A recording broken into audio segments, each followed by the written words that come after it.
जय हिंद साथियों, फिर से आपका स्वागत स्वागत है हमारे इस घटना चक्र सीरीज में, जिसमें लोग भारतीय राज्य व्यवस्था एवं शासन का प्र पिछले वर्ष के सभी पूछे हुए प्रश्नों का अध्ययन कर रहे हैं। तो ये हमारा दूसरा वीडियो लेक्चर है। तो अगर आपने इससे पहले हमारा पहला वीडियो लेक्चर नहीं देखा तो जाइए इसे प्लीज़ देखिए और जल्द से जल्द इस दूसरे वीडियो लेक्चर को भी कंप्लीट कीजिए, ताकि आपका रिवीजन अच्छे से अच्छे हो सके और आप लोग आगे अच्छे से अच्छा पढ़ सकें। अगर आप लोग हमारे चैनल पर नए और अभी तक चैनल को सब्सक्राइब नहीं किया तो प्लीज़ प्लीज़ प्लीज़ इसे सब्सक्राइब करके हमें सपोर्ट करें, ताकि हम और अच्छे से अच्छे वीडियो आपके लिए बना सकें और नया से नया बुक आपके लिए ला सके। तो आइए देखते हैं दूसरा वीडियो लेक्चर। पहले लेक्चर में हम लोगों ने यहाँ अनुसूचियों तक कर लिया था, 7वां चैप्टर तक। आज हम लोग शुरू करेंगे 8वां चैप्टर उद्देशिका से। तो आइए उद्देशिका से देखते हैं। मगर इससे पहले मैं फिर से आपसे यही कहूँगा कि अगर आप लोग हमारे चैनल पर नए और चैनल को अभी तक सब्सक्राइब नहीं किया तो प्लीज़ प्लीज़ प्लीज़ प्लीज़ इसे सब्सक्राइब करके हमें सपोर्ट करें और इस वीडियो को ज़्यादा से ज़्यादा शेयर करें उन लोगों तक जो कि इस तरह के एग्ज़ाम की तैयारी करें जिसमें राज्य व्यवस्था के प्रश्न पूछे जाते हैं, ताकि उनका रिवीजन पढ़ाई और अच्छे से अच्छे हो सके और एग्जाम में भी अच्छे से अच्छे परफॉर्म कर सके। तो आइए हम लोग चैप्टर नंबर 8 उद्देशिका देखते हैं। तो यहाँ पे चैप्टर नंबर 8 उद्देशिका आ गया है और इसका पहला प्रश्न देखते हैं। मगर इसका पहला प्रश्न फिर से मैं यही कहूँगा कि अगर आप लोग हमारे चैनल पर नए और चैनल को अभी तक सब्सक्राइब नहीं किया तो प्लीज़ प्लीज़ प्लीज़ इसे सब्सक्राइब करके हमें सपोर्ट करें, ताकि और ज़्यादा ज़्यादा वीडियो हम लोग आपके लिए बना सके और आपको इससे पढ़ाई में बेहतर सुविधा मिल सके। तो ये पहला प्रश्न देखते हैं। निम्नलिखित अवतरण में क्या है? तो हम भारत के लोग भारत को एक संपूर्ण प्रभुत्व संपन्न समाजवादी पंथनिरपेक्ष लोकतंत्रात्मक गणराज्य बनाने के लिए तथा उसके समस्त नागरिकों को सामाजिक, आर्थिक और राजनीतिक न्याय, विचार, अभिव्यक्ति, विश्वास, धर्म और उपासना की स्वतंत्रता, प्रतिष्ठा और अवसर की समता प्राप्त करने के लिए तथा उन सब में व्यक्ति की गरिमा और राष्ट्र की एकता और अखंडता सुनिश्चित करने वाली बंधुता बढ़ाने के दृढ़ संकल्प होकर अपनी इस संविधान सभा में आज खाली स्थान को एतद द्वारा इस संविधान को अंगीकृत, अधिनियमित और आत्मर्पित करते हैं। तो इसका ऑप्शन हो जाएगा बी, 26 नवंबर 1949। तो 26 नवंबर 1949 को हम लोग ने इस संविधान को अंगीकृत, अधिनियमित और आत्मर्पित किया था। तो बी ऑप्शन हो जाएगा इसका 26 नवंबर 1949 को। ये पूरा उद्देश्य का यहाँ पे दिया हुआ, आप लोग उद्देश्य को याद कर लीजिएगा जरूर से जरूर, क्योंकि प्रश्न इसे डायरेक्ट पूछ सकता है। भारतीय गणतंत्र की 26 जनवरी 1950 को सही संवैधानिक वस्तुस्थिति क्या थी जब संविधान लागू किया गया था? तो इसका ऑप्शन हो जाएगा सी, संपूर्ण प्रभुत्व संपन्न लोकतंत्रात्मक गणराज्य। भारतीय गणतंत्र की 26/1/1950 को सही संवैधानिक वस्तुस्थिति क्या थी जब संविधान लागू किया गया था? तो इसका ऑप्शन हो जाएगा सी, संपूर्ण प्रभुत्व संपन्न लोकतंत्रात्मक गणराज्य।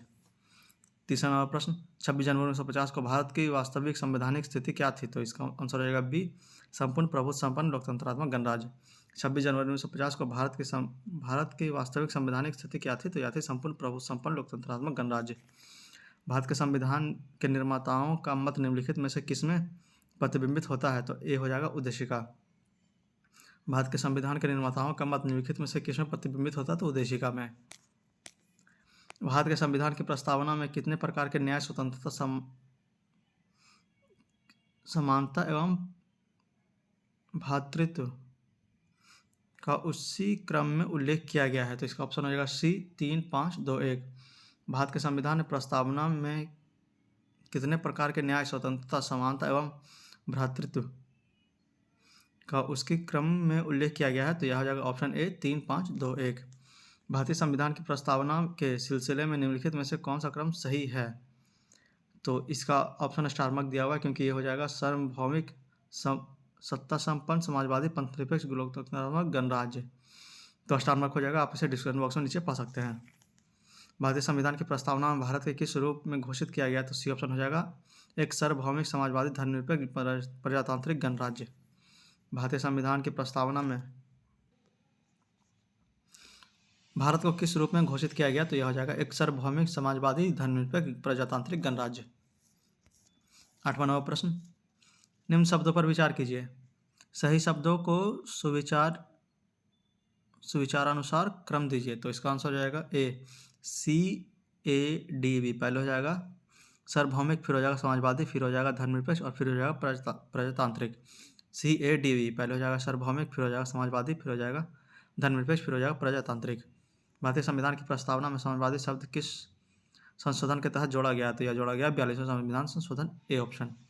भारतीय संविधान में प्रस्तावना में समाजवादी शब्द किस संशोधन के तहत जोड़ा गया? तो ए ऑप्शन, 42वें संविधान संशोधन। निम्न में से कौन सा 42वें संविधान संशोधन के माध्यम से भारत के संविधान की प्रस्तावना में जोड़ा गया था? तो यह हो जाएगा सी ऑप्शन, समाजवाद और पंथनिरपेक्ष। निम्नलिखित में से कौन सा 42वें संविधान संशोधन के माध्यम से भारत के संविधान की प्रस्तावना में जोड़ा गया था? तो जाएगा समाजवाद और पंथनिरपेक्ष। भारतीय संविधान की प्रस्तावना में धर्मनिरपेक्ष व समाजवादी शब्द जोड़े गए थे कब? तो 42वें संविधान संशोधन द्वारा। भारतीय संविधान की प्रस्तावना में धर्मनिरपेक्ष व समाजवादी शब्द जोड़े गए थे तो 42वें संविधान संशोधन द्वारा। निम्नलिखित में कौन भारत को धर्मनिरपेक्ष राज्य वर्णित करता है? तो यह हो जाएगा बी ऑप्शन, संविधान की प्रस्तावना। निम्नलिखित में कौन भारत को धर्मनिरपेक्ष राज्य वर्णित करता है? तो यह हो जाएगा भारत की प्रस्तावना, संविधान की प्रस्तावना। निम्नलिखित शब्दों में कौन सा शब्द सन 1975 में भारतीय संविधान की प्रस्तावना में सम्मिलित नहीं था? तो यह है अखंडता। निम्नलिखित शब्दों में कौन सा शब्द सन 1975 में भारतीय संविधान प्रस्तावना में सम्मिलित नहीं था? तो यह था अखंडता। बाकी बंधुता, संप्रभुता और समानता सम्मिलित था।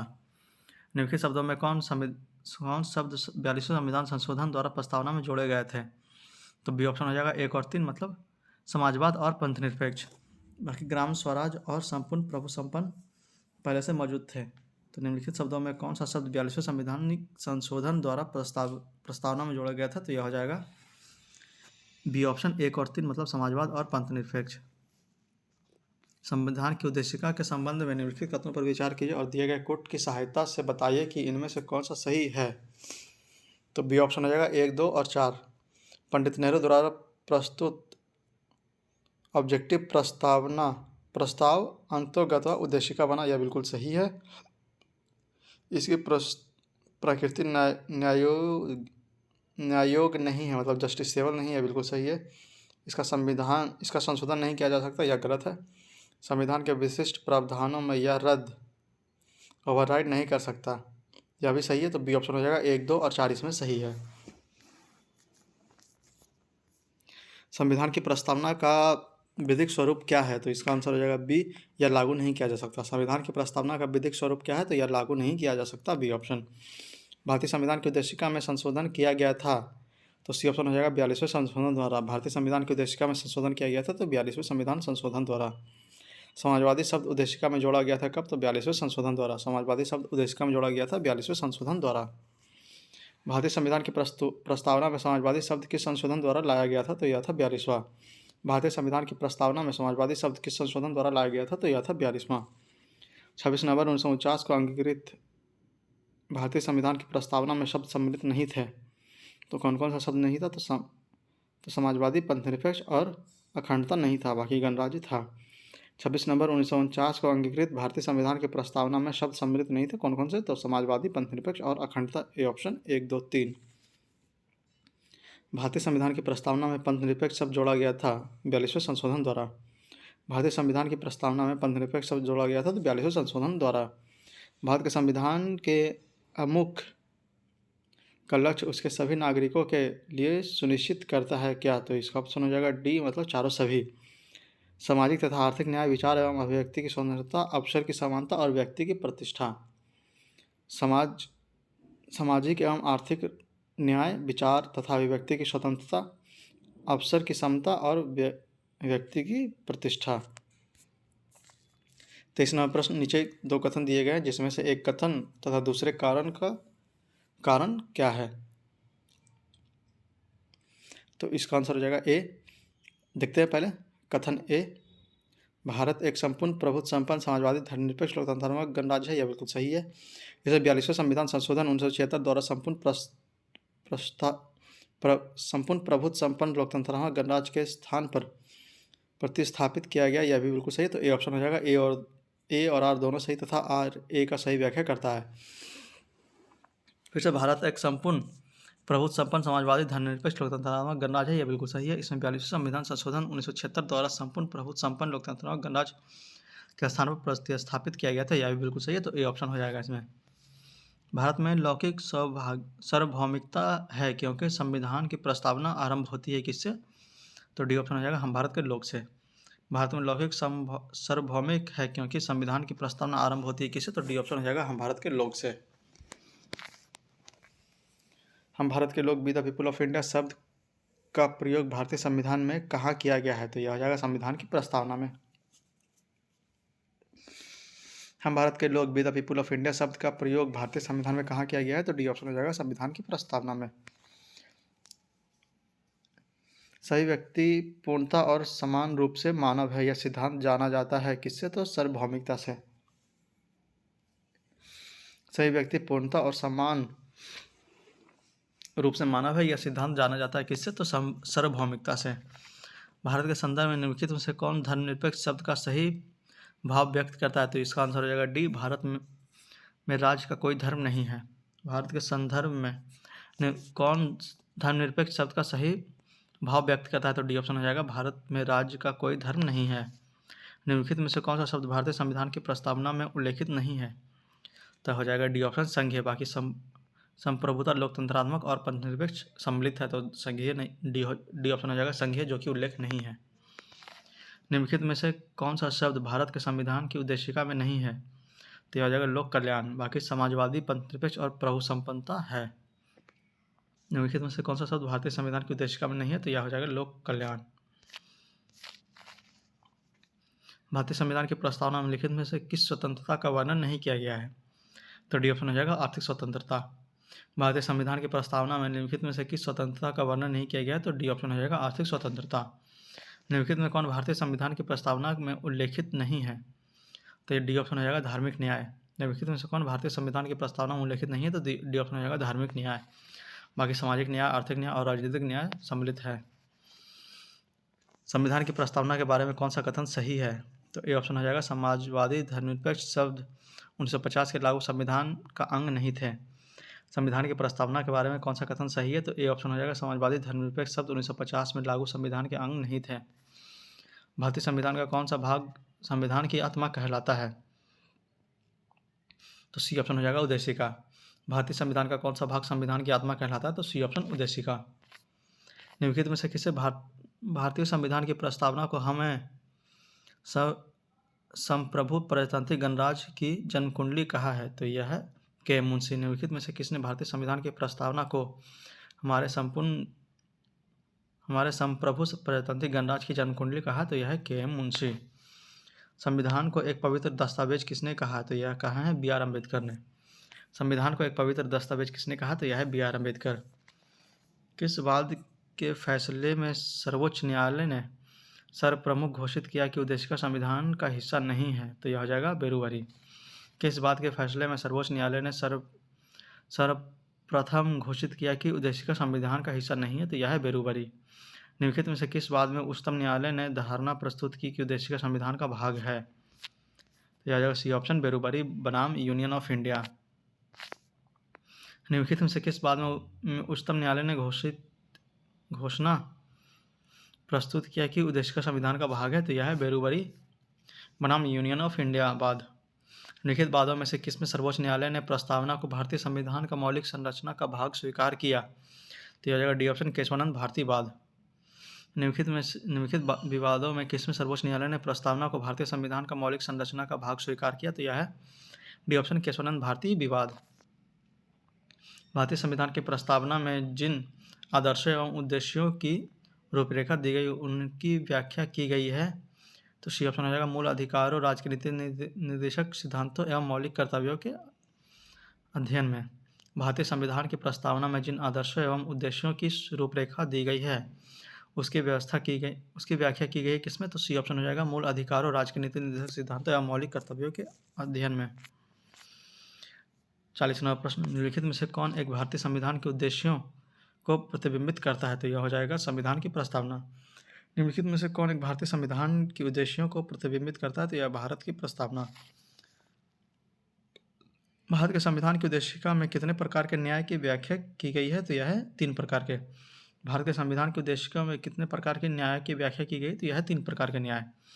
भारतीय संविधान की प्रस्तावना में इनके सभी नागरिकों को कौन सा न्याय प्रदान करने की व्यवस्था की गई है? तो यह है सामाजिक, आर्थिक और राजनीतिक न्याय। डी ऑप्शन, भारतीय संविधान की प्रस्तावना में इनके सभी नागरिकों को कौन सा न्याय प्रदान करने की व्यवस्था की गई? तो यह सामाजिक, आर्थिक और राजनीतिक न्याय। डी ऑप्शन, भारत के संविधान के उद्देश्यों में से एक के रूप में आर्थिक न्याय का किसमें उपबंध किया गया है? तो यह हो जाएगा बी ऑप्शन, उद्देशिका एवं राज्य के नीति निर्देशक सिद्धांत। भारत के संविधान के उद्देश्यों में से एक के रूप में आर्थिक न्याय का किसमें उपबंध किया गया है? तो यह हो जाएगा बी ऑप्शन, उद्देश्य एवं राज्य के नीति निर्देशक तत्व में। भारत के संविधान की उद्देशिका, तो डी ऑप्शन हो जाएगा। संविधान का भाग है किंतु उसके अन्य भागों से स्वतंत्र होकर उसका कोई विधिक प्रभाव नहीं है। भारत के संविधान की उद्देशिका क्या हो जाएगा? संविधान का भाग है किंतु उसके अन्य भागों से स्वतंत्र होकर उसका कोई विधिक प्रभाव नहीं है। संविधान में दिए गए अमुक, तो क्या जाएगा? तो इसका आंसर स्टार मार्क दिया हुआ, मैं आपके लिए चार ऑप्शन पढ़ देता हूँ।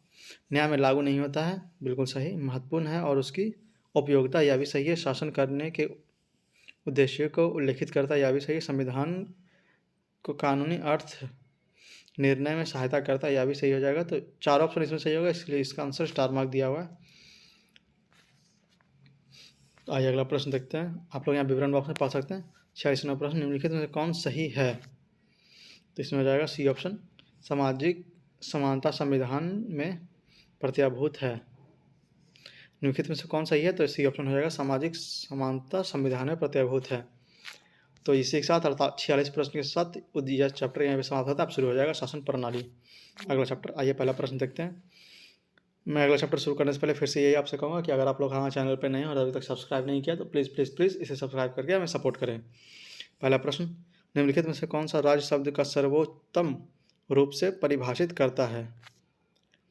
तो इसका आंसर हो जाएगा ए ऑप्शन। व्यक्ति का एक समुदाय जो बिना किसी बाह्य नियंत्रण के एक निश्चित भूभाग में स्थायी रूप से निवास करता है और जिसकी एक संगठित सरकार है। निम्नलिखित में से कौन सा राज्य शब्द को सर्वोत्तम रूप से परिभाषित करता है? तो ए ऑप्शन हो जाएगा। व्यक्तियों का एक समुदाय जो बिना किसी बाह्य नियंत्रण के एक निश्चित भूभाग में स्थायी रूप से निवास करता है और जिसकी एक संगठित सरकार है। दूसरा प्रश्न, निम्नलिखित में से कौन सा राज्य का सबसे महत्वपूर्ण तत्व है? तो यह हो जाएगा संप्रभुता। निम्नलिखित में से कौन सा राज्य का सबसे महत्वपूर्ण तत्व है? तो यह हो जाएगा संप्रभुता। भारत की संप्रभुता के संबंध में निम्नलिखित में से कौन सा कथन सही है? तो ए ऑप्शन हो जाएगा। भारत राष्ट्रमंडल का सदस्य है। भारत की संप्रभुता के संबंध में निम्नलिखित कथन में कौन सा सही है? तो ए ऑप्शन हो जाएगा पहला, केवल एक। भारत राष्ट्रमंडल का सदस्य है। राष्ट्रमंडल की सदस्यता के कारण भारत की संप्रभुता कम हो जाती है, यह बिल्कुल गलत ऑप्शन है। 4 नंबर प्रश्न, भारतीय संविधान के किस प्रकार की शासन प्रणाली की व्यवस्था की गई है? तो यह है संसदात्मक। भारतीय संविधान में किस प्रकार की शासन प्रणाली की व्याख्या की गई है? तो यह संसदात्मक। संसदात्मक शासन व्यवस्था में क्या हो जाएगा? तो विधायिका का कार्यपालिका पर नियंत्रण होता है। संसदात्मक शासन व्यवस्था में क्या होता है? तो विधायिका का कार्यपालिका पर नियंत्रण होता है। संसदीय व्यवस्था वाली सरकार वह होती है जिसमें, बी ऑप्शन हो जाएगा, सरकार संसद के प्रति उत्तरदायी होती है और उसके द्वारा हटाई जा सकती है। संसदीय व्यवस्था वाली सरकार में क्या वह होती है जिसमें, बी ऑप्शन हो जाएगा, सरकार संसद के प्रति उत्तरदायी होती है और उसके द्वारा हटाई जा सकती है। सर्वप्रथम संसदात्मक सरकार किस देश में आरंभ की गई थी? तो यह हो जाएगा ग्रेट ब्रिटेन यूके में। सर्वप्रथम संसदात्मक सरकार किस देश में आरंभ की गई थी? तो ग्रेट ब्रिटेन यूके में। भारतीय संसदीय प्रणाली ब्रिटिश संसदीय प्रणाली से इस बात से भिन्न है कि भारत में, तो डी ऑप्शन हो जाएगा, न्यायिक पूर्वावलोकन जुडिशियल रिव्यू की प्रणाली है। भारतीय संसदीय प्रणाली ब्रिटिश संसदीय प्रणाली में इस बात में भिन्न है कि भारत में, तो डी ऑप्शन हो जाएगा, न्यायिक पूर्वावलोकन जुडिशियल रिव्यू की प्रणाली है। हमने ब्रिटिश मॉडल पर आधारित संसदीय लोकतंत्र को अपनाया है किंतु हमारा मॉडल उस मॉडल से किस प्रकार भिन्न है? तो 9 का हो जाएगा सी ऑप्शन। 1 और 2 दोनों देख लेते हैं। पहला ऑप्शन क्या है? तो जहाँ तक विधि निर्माण का संबंध है ब्रिटिश संसद सर्वोपरि अथवा संप्रभु है किंतु भारत में संसद की विधि निर्माण की शक्ति परिसीमित है। फिर दूसरा ऑप्शन, भारत में संसद के किसी अधिनियम के संशोधन की संवैधानिकता से संबंधित मामला उच्चतम न्यायालय द्वारा संबंधित संविधान पीठ को भेजी जाते हैं। तो यह बिल्कुल सही। तो सी ऑप्शन हो जाएगा। 1 और 2 दोनों सही। फिर से पढ़ देते हैं आपके लिए। हमने ब्रिटिश मॉडल पर आधारित संसदीय लोकतंत्र को अपनाया है किंतु हमारा मॉडल उस मॉडल से किस प्रकार भिन्न है? तो जहाँ तक विधि निर्माण का संबंध है ब्रिटिश संसद सर्वोपरि अथवा संप्रभु है किंतु भारत की संसद की विधि निर्माण की शक्ति परिसीमित है। और दूसरा ऑप्शन, भारत में संसद की किसी अधिनियम में संशोधन की संवैधानिकता से संबंधित मामले उच्चतम न्यायालय द्वारा संविधान पीठ में भेजे जाते हैं। निम्नलिखित में से कौन सी भारतीय संविधान की विशेषता नहीं है? तो बी ऑप्शन हो जाएगा, दक्षतात्मक सरकार। निम्नलिखित में कौन भारतीय संविधान की विशेषता नहीं है? तो बी ऑप्शन अध्यक्षात्मक सरकार। बाकी संसदीय सरकार है, स्वतंत्र न्यायपालिका है और संघात्मक सरकार भी है। भारतीय राजनीतिक पद्धति के बारे में निम्नलिखित में से कौन सा सही नहीं है? तो सी ऑप्शन हो जाएगा राष्ट्रपतीय पद्धति की सरकार। भारतीय राजनीतिक पद्धति के बारे में निम्नलिखित में से कौन सा सही नहीं है? तो डी ऑप्शन हो जाएगा राष्ट्रपतीय पद्धति की सरकार। आगे धर्मनिरपेक्ष राज्य है, संसदीय पद्धति की सरकार है और संघीय नीति भी है। भारत में संसदीय प्रणाली की सरकार है क्योंकि, तो डी ऑप्शन हो जाएगा मंत्रिपरिषद लोकसभा के प्रति उत्तरदायी है। भारत में संसदीय प्रणाली की सरकार है क्योंकि मंत्रिपरिषद लोकसभा के प्रति उत्तरदायी है। संसदीय स्वरूप के शासन का प्रमुख लाभ यह है क्योंकि, तो डी ऑप्शन हो जाएगा कार्यपालिका विधायिका के प्रति उत्तरदायी बनी रहती है। संसदीय स्वरूप के शासन का प्रमुख लाभ यह है कि कार्यपालिका विधायिका के प्रति उत्तरदायी बनी रहती है। भारत के संदर्भ में संसदीय शासन प्रणाली में निम्नलिखित में से कौन सा सिद्धांत संस्थागत रूप में निहित है? तो ए ऑप्शन होगा 1 और 2, मतलब मंत्रिमंडल के सदस्य संसद के सदस्य होते हैं और जब तक मंत्रियों को संसद का विश्वास प्राप्त है तब तक ही वे अपने पद पर बने रहते हैं। राष्ट्र का अध्यक्ष ही मंत्रिमंडल का अध्यक्ष होता है, या बिल्कुल गलत है? तो ए ऑप्शन हो जाएगा 1 और 2 इसमें सही है। भारत के संदर्भ में संसदीय शासन प्रणाली में निम्नलिखित में से कौन सा सिद्धांत संस्थागत रूप से निहित है? तो ए ऑप्शन हो जाएगा 1 और 2, मतलब मंत्रिमंडल के सदस्य संसद के सदस्य होते हैं, या बिल्कुल सही है। जब तक मंत्रियों को संसद का विश्वास प्राप्त है तब तक वे अपने पद पर बने रहेंगे, यह भी बिल्कुल सही है। अगला प्रश्न 15 नंबर, सरकार की संसदीय व्यवस्था के विषय में निम्नलिखित में से कौन सा तत्व सही है? तो ई ऑप्शन हो जाएगा उपयुक्त में से कोई नहीं और उपयुक्त में से एक से अधिक। आप लोग यहाँ पे चाहें तो यहाँ पे विवरण बॉक्स में से पढ़ सकते हैं अच्छे से। निम्नलिखित कथनों में से उस एक को चुनिए जो मंत्रिमंडल स्वरूप की सरकार के अंतर्निहित सिद्धांत का अभिव्यक्ति करता है। तो इसमें हो जाएगा सी ऑप्शन, सरकार के जनता के प्रति सामूहिक उत्तरदायित्व को सुनिश्चित करने के लिए एक संसदीय लोकतंत्र की एक क्रियाविधि। निम्नलिखित कथनों में उस एक को चुनिए जो मंत्रिमंडल सरकार स्वरूप की सरकार के अंतर्निहित सिद्धांत का अभिव्यक्त करता है। तो इसका आंसर हो जाएगा सी, सरकार के जनता के प्रति सामूहिक उत्तरदायित्व को सुनिश्चित करने के लिए संसदीय लोकतंत्र की एक क्रियाविधि। राष्ट्रपति पद्धति में समस्त कार्यपालिका की शक्ति निहित होती है। तो यह हो जाएगा राष्ट्रपति में। राष्ट्रपति पद्धति में समस्त कार्यपालिका की शक्ति निहित होती है किसमें? तो राष्ट्रपति में। भारत के राजनीतिक व्यवस्था के मूलभूत लक्षण है क्या है? तो यह एक लोकतांत्रिक गणतंत्र है, यह बिल्कुल सही है। इसमें संसदात्मक स्वरूप की सरकार है, यह भी सही है। सर्वोच्च सत्ता भारत की जनता में निहित है, यह भी सही है। यह एक एकीकृत शक्ति का प्रावधान करती है, यह बिल्कुल गलत है। तो बी ऑप्शन हो जाएगा इसमें 1, 2, 3 सही है। भारत में राजनीतिक व्यवस्था के मूलभूत लक्षण है क्या है? तो यह एक लोकतांत्रिक गणतंत्र है, यह बिल्कुल सही है। इसमें संसदात्मक रूप की सरकार है, यह भी सही है। सर्वोच्च सत्ता भारत की जनता में निहित है, यह भी सही है। तो बी ऑप्शन हो जाएगा 1, 2, 3 इसमें सही है। निम्नलिखित कथनों पर विचार कीजिए, तो इसमें देखना कौन कौन सा सही है। तो भारत एक लोकतंत्रात्मक राज्य व्यवस्था है, यह बिल्कुल सही है। भारत एक संप्रभुत्व संपन्न राज्य है, यह भी सही है। भारत में लोकतांत्रिक समाज है, यह बिल्कुल सही है। भारत एक कल्याणकारी राज्य है, यह भी सही है। तो डी ऑप्शन हो जाएगा 1, 2, 3, 4। निम्नलिखित कथनों पर विचार कीजिए। भारत एक लोकतांत्रिक राज्य व्यवस्था, यह बिल्कुल सही है। भारत एक प्रभुत्व संपन्न राज्य है, यह भी सही है। भारत में लोकतांत्रिक समाज है, यह भी सही है। भारत एक कल्याणकारी राज्य है, यह भी सही है। तो डी ऑप्शन हो जाएगा 1, 2, 3, 4। निम्नलिखित में से कौन सी विशेषता भारतीय राजतंत्र की नहीं है? तो डी ऑप्शन हो जाएगा सत्तावादी सरकार। निम्नलिखित में से कौन सी विशेषता भारतीय राजतंत्र की नहीं है? तो डी ऑप्शन सत्तावादी सरकार। बाकी एक संविधान संगत सरकार है, लोकतांत्रिक सरकार है और विधि का शासन है। केंद्र सरकार और राज्य सरकारों को प्राधिकार प्राप्त होता है किससे? तो यह जाए भारतीय संविधान से। केंद्र सरकार और राज्य सरकारों को प्राधिकार प्राप्त होता है किससे? तो भारतीय संविधान से। संवैधानिक सरकार का आशय क्या है? तो यह आ जाएगा डी ऑप्शन, कोई सरकार जो संविधान की सीमाओं से परिबद्ध हो। संवैधानिक सरकार का आशय क्या है? तो यह है कोई सरकार जो संविधान की सीमाओं से परिबद्ध हो। निम्नलिखित कथनों पर विचार कीजिए और नीचे दिए गए कोट का सही उत्तर चुनिए। भारत एक लोकतांत्रिक देश है, भारत का अपना एक संविधान है, यह दोनों सही है। तो बी ऑप्शन हो जाएगा। ए और आर दोनों सही कथन है, लेकिन आर ए का सही व्याख्या नहीं करता है।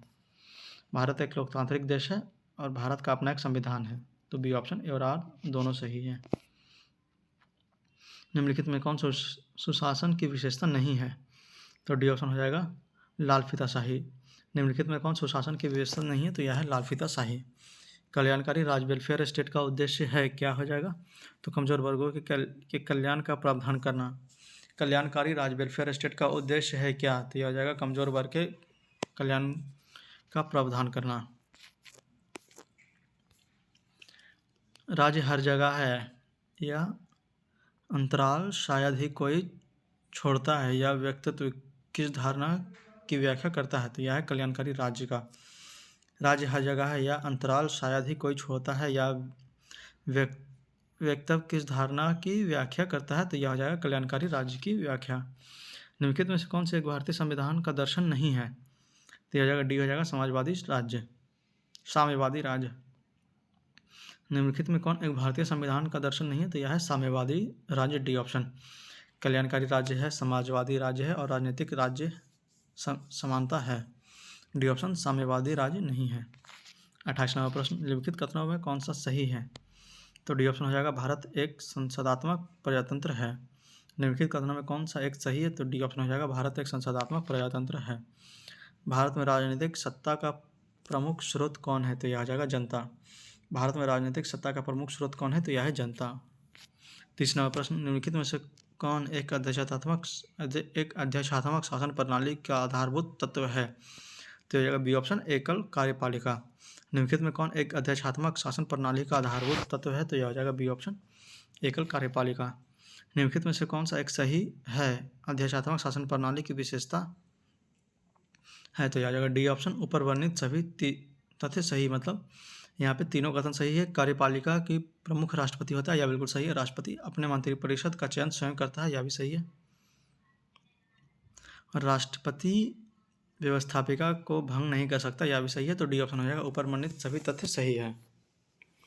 अध्यक्षात्मक प्रेसिडेंशियल शासन का उद्देश्य सर्वप्रथम किस देश में हुआ? तो यह हुआ था संयुक्त राज्य अमेरिका में।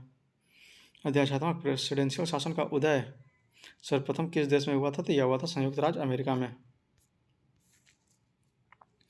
भारत में प्रजातंत्र इस तथ्य पर आधारित है कि सी ऑप्शन हो जाएगा जनता को सरकारों को चुनने तथा बदलने का अधिकार प्राप्त है। भारत में प्रजातंत्र इस तथ्य पर आधारित है कि जनता को सरकारों को चुनने तथा बदलने का अधिकार प्राप्त है। लोकतंत्र का उत्कृष्ट गुण यह है कि वह क्रियाशील बनाता है किसे? तो यह आ जाएगा साधारण पुरुषों और महिलाओं की बुद्धि और चरित्र को। लोकतंत्र का उत्कृष्ट गुण यह है कि वह क्रियाशील बनाता है किसे? तो साधारण पुरुषों और महिलाओं की बुद्धि और चरित्र को। भारत एक लोकतंत्र है, इसका अर्थ है क्या? तो यह आ जाएगा सी ऑप्शन भारत में वंशानुगत शासन नहीं है। भारत एक लोकतंत्र है, इसका अर्थ क्या है? तो यह हो जाएगा भारत एक वंशानुगत शासन नहीं है। भारत एक लोकतंत्र है जिसमें अंतर्निहित है क्या? तो राज्य का अध्यक्ष निर्वाचित होता है। भारत एक गणतंत्र है जिसमें अंतर्निहित है राज्य का अध्यक्ष निर्वाचित होता है। निम्नलिखित में से किसने विनिर्धारित होता है कि भारत का संविधान परिसंघीय है? तो डी ऑप्शन हो जाएगा केंद्र और राज्यों के बीच शक्तियों का वितरण। निम्नलिखित में से किसने विनिर्धारित होता है कि भारत का संविधान परिसंघीय है? तो डी ऑप्शन हो जाएगा केंद्र और राज्यों के बीच शक्तियों का वितरण। भारतीय संविधान कैसा है? तो डी ऑप्शन हो जाएगा अंशतः कठोर और अंशतः लचीला। भारतीय संविधान कैसा है? तो अंशतः कठोर और अंशतः लचीला। भारत की संसदीय शासन प्रणाली एवं ब्रिटेन की संसदीय शासन प्रणाली के अंतर का बिंदु निम्नलिखित में से कौन है? तो यह आ जाएगा बी ऑप्शन न्यायिक समीक्षा। भारत का संसदीय शासन प्रणाली एवं ब्रिटेन का संसदीय शासन प्रणाली का अंतर का बिंदु निम्नलिखित में से कौन है? तो यह आ जाएगा बी ऑप्शन न्यायिक समीक्षा। निम्नलिखित कथनों पर विचार कीजिए और यहाँ पे कूट का सही उत्तर चयन कीजिए। भारत के संविधान में एक संघीय प्रणाली का प्रावधान है, यह बिल्कुल सही है।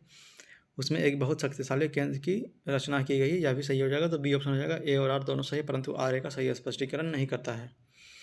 निम्नलिखित कथनों पर विचार कीजिए और अंत में दिए गए कूट का सही उत्तर का चयन कीजिए। तो हो जाएगा भारत के संविधान में एक संघीय प्रणाली का प्रावधान है, यह बिल्कुल सही है और कारण हो जाएगा उसमें एक बहुत शक्तिशाली केंद्र का रचना की गई, यह भी सही हो जाएगा। तो बी ऑप्शन हो जाएगा ए और आर दोनों सही, परंतु आर ए का सही स्पष्टीकरण नहीं करता है। भारत में संघवादिता व्यवहारिक नहीं है, यह बिल्कुल सही है। भारत एक संघीय राज नहीं है, यह बिल्कुल गलत है। तो सी ऑप्शन हो जाएगा, ए सही है परंतु आर गलत है। भारत एक संघवादिता व्यवहारिक नहीं है, यह बिल्कुल सही है। भारत एक संघीय राज्य नहीं है, यह गलत है। तो सी ऑप्शन हो जाएगा, ए सही है परंतु आर गलत है। भारतीय राज्य व्यवस्था में निम्नलिखित में से कौन सा अनिवार्य विशेषता है जो यह दर्शाती है कि उसका स्वरूप संघीय है? तो ए ऑप्शन हो जाएगा, न्यायपालिका की स्वतंत्रता सुनिश्चित करता है। भारतीय राज्य व्यवस्था में निम्नलिखित में से कौन सा अनिवार्य विशेषता है जो यह दर्शाती है कि उसका स्वरूप संघीय है? तो ऑप्शन हो जाएगा, न्यायपालिका की स्वतंत्रता सुरक्षित रखती है। निम्नलिखित में से कौन एक भारत के संविधान का संघीय लक्ष्य नहीं है? तो सी ऑप्शन हो जाएगा, एकहरी नागरिकता। निम्नलिखित में कौन एक भारतीय संविधान का संघीय लक्ष्य नहीं है? तो यह हो जाएगा एकहरी नागरिकता। बाकी केंद्र और राज्यों की शक्ति का बंटवारा, यह बिल्कुल सही है। पूर्ण रूप से लिखित संविधान, यह भी सही है। और स्वतंत्र न्यायपालिका, यह भी सही है। तो सी ऑप्शन हो जाएगा, एकहरी नागरिकता, यह गलत है। भारतीय संघीय व्यवस्था में कौन सा एक एकात्मक तत्व पाए जाते हैं? तो डी ऑप्शन हो जाएगा, 4, 6 और 7। तो 4 हो जाएगा राज्यपाल की नियुक्ति, 6 हो जाएगा राज्य विधेयकों पर राष्ट्रपति की स्वीकृति, और 7 हो जाएगा संवैधानिक संकट। भारतीय संघीय व्यवस्था में कौन सा एक एकात्मक तत्व पाए जाते हैं? तो राज्यपाल की नियुक्ति, 6 नंबर हो जाएगा राज्य विधेयकों पर राष्ट्रपति की स्वीकृति, और 7 नंबर हो जाएगा संवैधानिक संकट। डी ऑप्शन 4, 6 और 7। इनमें से कौन भारतीय संघीय व्यवस्था में एकात्मक तत्व है? तो बी ऑप्शन हो जाएगा, 2, 3 और 5। 2 हो जाएगा राज्यपालों की नियुक्ति, 3 हो जाएगा राज्यसभा में असमान प्रतिनिधित्व, और 5 हो जाएगा अखिल भारतीय सेवाएं। इनमें से कौन भारतीय संघीय व्यवस्था में एकात्मक तत्व है? तो यह हो जाएगा राज्यपालों की नियुक्ति, राज्यसभा में असमान प्रतिनिधित्व, और अखिल भारतीय सेवाएं। भारत में संघीय व्यवस्था के संदर्भ से संबंधित निम्नलिखित कथनों में कौन सा सही है? तो बी ऑप्शन हो जाएगा, 1 और 2 दोनों सही है। संविधान शासन की मूल संरचना के लिए एक संघीय व्यवस्था का प्रस्तावना करता है, यह बिल्कुल सही है। और एकात्मक झुकाव का उसमें सशक्त मिश्रण है, यह भी सही है। तो बी ऑप्शन हो जाएगा, 1 और 2 दोनों सही है। भारत के संघीय व्यवस्था से संबंधित निम्न कथनों में कौन सा सही है? तो यह हो जाएगा, संविधान शासन की मूल संरचना के लिए एक संघीय व्यवस्था का प्रस्तावना करता है, और एकात्मक झुकाव का उसमें सशक्त मिश्रण है। भारत का राष्ट्रपति परोक्ष निर्वाचित होता है, यह बिल्कुल सही है। भारत में संसदीय प्रणाली को गणतंत्रवाद के साथ जोड़ा गया है, यह भी सही हो जाएगा। तो ए और आर दोनों सही है, और आर ए का सही स्पष्टीकरण है, तो ए ऑप्शन हो जाएगा इसमें। भारत का राष्ट्रपति परोक्षता निर्वाचित होता है, यह बिल्कुल सही है। भारत में संसदीय प्रणाली को गणतंत्रवाद के साथ जोड़ा गया है, यह भी सही हो जाएगा। तो ए ऑप्शन हो जाएगा। दोनों ए और आर सत्य है तथा आर ए का सही स्पष्टीकरण है। राजनीतिक दल लोकतंत्र के जीवन रक्त है, यह बिल्कुल सही है। लोग खराब शासन के लिए समानता राजनीतिक दल को कोसते हैं, यह भी सही हो जाएगा। तो ए ऑप्शन हो जाएगा, ए और आर दोनों सही, आर सही स्पष्टीकरण है ए का। राजनीतिक दल लोकतंत्र के जीवन रक्त है, यह बिल्कुल सही है। लोग खराब शासन के लिए समानता राजनीतिक दल को कोसते हैं, तो यह भी सही हो जाएगा। तो ए ऑप्शन हो जाएगा, ए और आर दोनों सही है तथा आर ए का सही स्पष्टीकरण है। भारत में दल विहीन प्रजातंत्र किसमें प्रस्तावित किया गया है? तो यह हो जाएगा सी। किसने प्रस्तावित किया है? तो यह हो जाएगा सी, महात्मा गांधी, और डी, जयप्रकाश नारायण ने। भारत में दल विहीन प्रजातंत्र किसने प्रस्तावित किया? तो महात्मा गांधी और जयप्रकाश नारायण ने।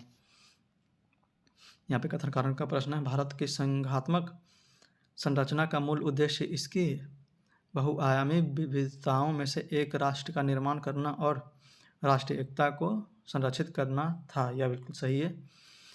विविधताओं के समंजन में एक सशक्त, ना कि कमज़ोर भारतीय राष्ट्रीयता का निर्माण हुआ है, यह भी सही है। तो ए और आर दोनों सत्य, और आर ए का सही स्पष्टीकरण है बी ऑप्शन। भारत की संघात्मक संरचना का मुख्य उद्देश्य इसकी बहुआयामी विविधताओं में से एक राष्ट्र का निर्माण करना और राष्ट्रीय एकता को संरक्षित करना था। विविधताओं को समंजन में एक सशक्त, ना कि कमज़ोर भारतीय राष्ट्रीयता का निर्माण हुआ। तो बी ऑप्शन हो जाएगा। ए और आर दोनों सत्य है, और आर ए का सही व्याख्या करता है। 91वां प्रश्न देखते हैं, आइए। यह भी कथन कारण का प्रश्न है। भारतीय राजनीतिक व्यवस्था की प्रकृति में निरंतरता एवं परिवर्तन के तत्व मूल रूप से पाए जाते हैं, यह बिल्कुल सही है। भारतीय राजनीतिक व्यवस्था में निम्न राजनीतिक कार्यशालाओं जैसे आधुनिक शैली, परंपरागत शैली तथा संत शैली के तत्व समाहित हैं। तो यह भी सही है, तो ए ऑप्शन हो जाएगा। ए और आर दोनों सही है और आर ए का सही व्याख्या करता है। फिर से, भारतीय राजनीतिक व्यवस्था की प्रकृति में निरंतरता एवं परिवर्तन के तत्व मूल रूप से पाए जाते हैं, यह बिल्कुल सही है। भारतीय राजनीतिक व्यवस्था में निम्न राजनीतिक कार्यशैलियों जैसे आधुनिक शैली, परंपरागत शैली और संत शैली के तत्व समाहित है, यह बिल्कुल सही है। तो ए ऑप्शन हो जाएगा। ए और आर दोनों सही है और आर ए का सही व्याख्या करता है। यहाँ पे अगला प्रश्न, महिलाएं, दलित, निर्धन एवं अल्पसंख्यक समूह भारत में लोकतंत्र का सबसे बड़ा दावेदार है। और बी ऑप्शन, भारत में लोकतंत्र अधिक आत्मसम्मान की कामना का वाहन बनकर उभरा है। तो दोनों सही है और आर ए का सही स्पष्टीकरण नहीं है। आर ए का सही स्पष्टीकरण है। फिर से देखते हैं, महिलाएं, दलित, निर्धन एवं अल्पसंख्यक समूह भारत में लोकतंत्र का सबसे बड़े दावेदार है, यह बिल्कुल सही है। भारत में लोकतंत्र अधिक आत्मसम्मान की कामना का वाहक बनकर उभरा है, यह बिल्कुल सही है। तो ए ऑप्शन हो जाएगा। ए और आर दोनों सही है और आर ए का सही स्पष्टीकरण है। भारतीय संविधान के वृहद होने का कारण है।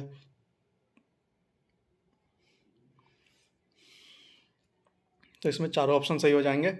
देखते हैं, इनमें अनेक संविधानों का अनुभव समाविष्ट है, यह बिल्कुल सही है। इसमें विस्तृत प्रशासनिक प्रावधान, यह भी सही है। यह एक बड़े देश का शासन से संबंधित है, यह भी सही है। यह संघ तथा राज्य सरकारों का संविधान है, यह भी सही है। तो इसका आंसर स्टार मार्क दिया हुआ। आप लोग इसे चाहे तो विवरण बॉक्स में नीचे पढ़ सकते हैं। निम्नलिखित में से कौन सा कथन सत्य है? तो ए ऑप्शन सही हो जाएगा। संयुक्त राज्य अमेरिका में सरकार की संघीय प्रणाली है। निम्नलिखित में से कौन सा कथन सत्य है? तो ए ऑप्शन सत्य है। संयुक्त राज्य अमेरिका में सरकार का संघीय शासन प्रणाली है। निम्नलिखित में से कौन भारतीय संघ राज पद्धति के विशेषता नहीं है? तो भारत एक स्वतंत्र न्यायपालिका, यह बिल्कुल सही है। केंद्र और राज्यों के बीच शक्तियों का स्पष्ट विभाजन किया गया, यह भी सही है। संबद्ध होने वाली इकाइयों को राज्यसभा में असमान प्रतिनिधित्व दिया गया, यह भी सही है। यह संबद्ध होने वाली इकाइयों के बीच एक सहमति का परिणाम है, यह गलत है। तो डी ऑप्शन हो जाएगा इसमें। यह संबद्ध होने वाली इकाइयों के बीच एक सहमति का परिणाम है, यह बिल्कुल गलत है। फिर से कथन कारण का प्रश्न यहाँ पे दिया हुआ है। तो भारतीय संघात्मक व्यवस्था को अर्ध संघात्मक कहा जाता है, यह बिल्कुल सही है। भारत में एक स्वतंत्र न्यायपालिका है जिसे न्यायिक पुनरीक्षण का अधिकार है, तो यह भी सही हो जाएगा। तो बी ऑप्शन हो जाएगा। ए और आर दोनों सही है, परंतु आर ए का सही व्याख्या नहीं करता है। फिर से, भारतीय संघात्मक व्यवस्था को अर्ध संघात्मक कहा जाता है, यह बिल्कुल सही है। भारत में एक स्वतंत्र न्यायपालिका है जिसे न्यायिक पुनरावलोकन का अधिकार है, यह भी बिल्कुल सही है। तो बी ऑप्शन हो जाएगा। ए और आर दोनों सही है, परंतु आर ए का सही व्याख्या नहीं करता है। 57वां प्रश्न, भारतीय संविधान अर्धसंघात्मक है, यह बिल्कुल सही है। भारतीय संविधान ना तो संघात्मक है और ना ही एकात्मक, यह भी सही है। तो ए ऑप्शन हो जाएगा इसमें। ए और आर दोनों सही है और आर ए की सही व्याख्या करता है। भारतीय संविधान अर्धसंघात्मक है और भारतीय संविधान ना तो संघात्मक है और ना ही एकात्मक, यह बिल्कुल सही है। तो ए ऑप्शन हो जाएगा। ए और आर सही व्याख्या करता है और आर ए की सही स्पष्टीकरण है। भारतीय संविधान की प्रकृति क्या है? तो यह हो जाएगा डी ऑप्शन, प्रकृति में संघीय किंतु भावना में एकात्मक। भारतीय संविधान की प्रकृति क्या है? तो यह हो जाएगा प्रकृति में संघीय किंतु भावना में एकात्मक।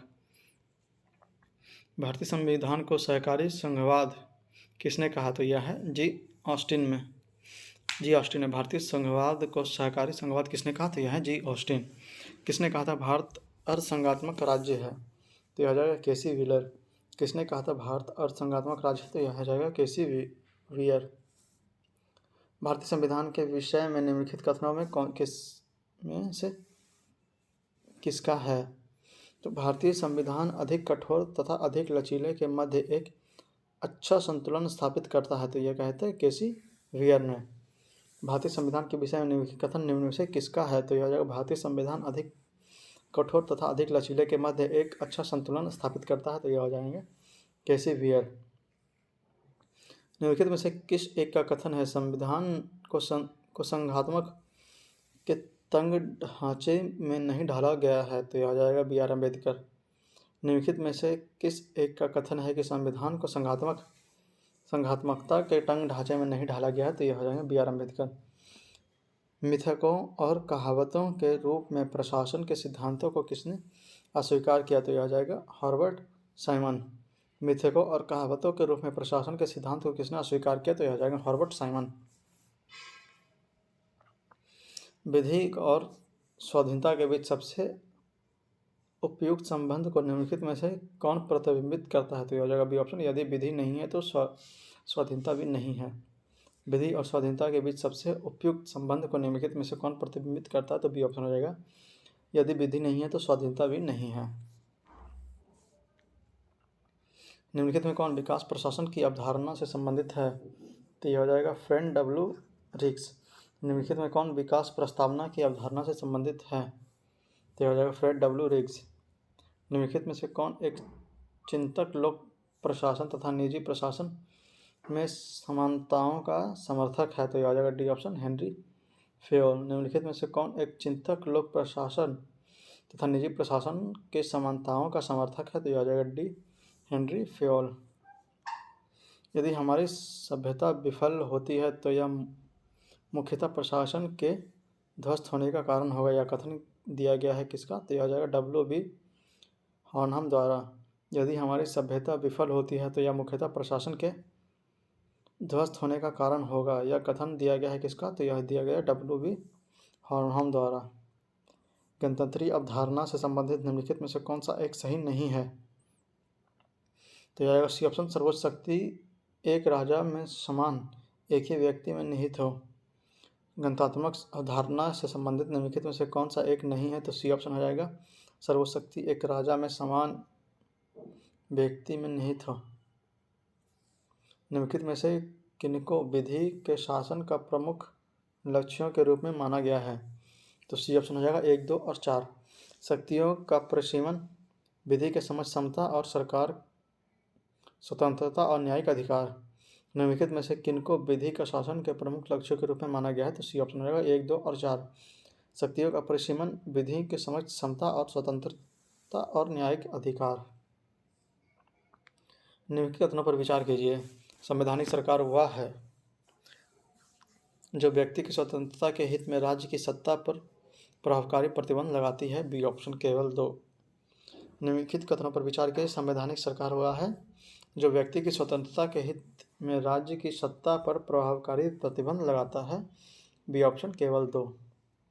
परिभाषा में संवैधानिक सरकार का अर्थ है क्या तो यह हो जाएगा डी ऑप्शन सीमित सरकार। परिभाषा में संवैधानिक सरकार का अर्थ क्या है तो यह हो जाएगा सीमित सरकार। राज्य व्यवस्था के संदर्भ में निम्नलिखित में से किस एक को आप स्वतंत्रता की सर्वाधिक उपयुक्त व्याख्या के रूप में स्वीकार करेंगे तो यह आ जाएगा डी ऑप्शन। स्वयं को पूर्णतः विकसित करने के अवसर। राज्य व्यवस्था के संदर्भ में निम्नलिखित में से किस एक को आप स्वतंत्रता की सर्वाधिक उपयुक्त व्याख्या के रूप में स्वीकार करेंगे तो यह आ जाएगा डी ऑप्शन। स्वयं को पूर्णतः विकसित करने का अवसर। समाज में समानता के होने का एक निहितार्थ यह है कि उसमें ए ऑप्शन हो जाएगा विशेष अधिकारों का अभाव हो। समाज में समता के होने का निहितार्थ यह है कि उसमें विशेषाधिकारों का अभाव हो। 74वां प्रश्न। भारत एवं अमेरिका की राजनीतिक व्यवस्था के बीच निम्नलिखित में से कौन सा विशेषता समान है तो ए ऑप्शन हो जाएगा केवल 3, मतलब राष्ट्रपति के पास पॉकेट वीटो की शक्ति। भारत एवं अमेरिका के राजनीतिक व्यवस्थाओं के बीच निम्नलिखित में से कौन सा एक व्यवस्था समान है तो ए ऑप्शन हो जाएगा केवल 3, राष्ट्रपति के पास पॉकेट वीटो की शक्ति। 75वां प्रश्न। दूसरे प्रशासनिक आयोगों के कौन से प्रतिवेदन ने भारत में स्वशासन की बाधाओं को पहचान की है तो आ जाएगा बी ऑप्शन। नागरिक केंद्रीय प्रशासन शासन का केंद्र बिंदु। दूसरे प्रशासनिक आयोग के कौन से प्रतिवेदन ने भारत में सुशासन की बाधाओं की पहचान की है तो आ जाएगा बी ऑप्शन। नागरिक केंद्रीय प्रशासन और शासन का केंद्र बिंदु। भारतीय संघवाद में विविधताओं में एकता को प्रोन्नत करने हेतु निम्नलिखित में से किन संस्थाओं को आवश्यक माना गया है तो डी ऑप्शन हो जाएगा उपयुक्त सभी, मतलब अंतर्राज्य परिषद एवं राष्ट्र विकास परिषद, वित्त आयोग एवं क्षेत्रीय परिषद और एकल न्याय व्यवस्था एवं अखिल भारतीय सेवाएं। भारतीय संविधान में विशेष विविधताओं में एकता को प्रोन्नत करने हेतु निम्नलिखित में से किन संसाधनों को आवश्यक माना गया है तो यह हो जाएगा डी ऑप्शन उपयुक्त सभी अंतर्राज्यीय परिषद एवं राष्ट्रीय विकास परिषद, वित्तीय आयोग एवं क्षेत्रीय परिषद और एकल न्यायिक व्यवस्था और अखिल भारतीय सेवाएं। 77वां प्रश्न, निम्नलिखित में से किस दशक में भारत का संसाधनात्मक व्यवस्था केंद्रितता से संघवाद की ओर खिसकी है? तो याद आएगा 1980 के दशक में। निम्नलिखित में से किस दशक में भारत का संसाधनात्मक व्यवस्था केंद्रितता से संघवाद की ओर खिसकी है? तो याद आएगा 1980 का दशक में। तो 77 प्रश्न के पास ये साथ ही चैप्टर यहीं पे समाप्त होता है। अगला चैप्टर है राष्ट्रीय प्रतीक, जो कि हम अगले क्लास में देखेंगे। यह क्लास को हम यहीं पे समाप्त करते हैं। इस क्लास में हम लोगों ने उद्देशिका और केंद्र के बारे में कुछ देखा। तो अगले क्लास में हम लोग राष्ट्रीय प्रतीक देखेंगे। और फिर से हम आपसे यही कहेंगे, अगर आप लोग हमारे चैनल पर नए हैं और अभी तक चैनल को सब्सक्राइब नहीं किया है तो प्लीज़ प्लीज़ प्लीज़ इसे सब्सक्राइब करके हमें सपोर्ट करें और ज़्यादा से ज़्यादा वीडियो को शेयर करें ताकि और ज़्यादा लोग इसे देख सकें। और इस वीडियो को लाइक करें। अगर आप लोगों का कोई सुझाव है तो आप लोग कमेंट बॉक्स में उस सुझाव को दे सकते हैं, या अगर कोई क्वेरी है तो आप लोग उससे कमेंट बॉक्स में पूछ सकते हैं। मिलते हैं आपसे अगले वीडियो में, तब तक के लिए धन्यवाद। जय हिंद, जय भारत।